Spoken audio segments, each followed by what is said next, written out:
السلام علیکم ورحمۃ اللہ وبرکاتہ۔ خواب کے اندر یاسمین یا چنبیلی کا دیکھنا کیسا؟ حضرت ابن سیرین رحمۃ اللہ علیہ فرماتے ہیں کہ اگر کوئی خواب میں دیکھے کہ کسی دوست نے اس کو کوئی گلدستہ چنبیلی کا دیا ہے تو دلیل ہے کہ درمیان ان کے کوئی گفتگو پیش آ جائے اور وہ ایک دوسرے سے جدا ہو جائیں گے۔ اور اگر کوئی عورت یہ دیکھے کہ اس نے چنبیلی کے پھول کسی درخت پر سے چنے اور وہ اپنے شوہر کو دیے تو دلیل ہے کہ شوہر اس کو طلاق دے دے گا۔ اور اگر کوئی دیکھے کہ چنبیلی کے پھول اس نے اپنے غلام کو دیے تو دلیل ہے کہ اس کا غلام بھاگ جائے گا۔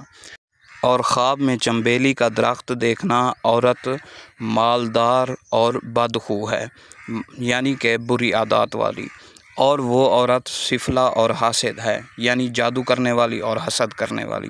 اور اگر چنبیلی خواب میں دیکھے کہ وہ خوشبودار ہے، دلیل ہے کہ وہ عورت اہل جود و احسان میں سے ہوگی، یعنی کہ وہ عورت سخاوت کرنے والی ہوگی۔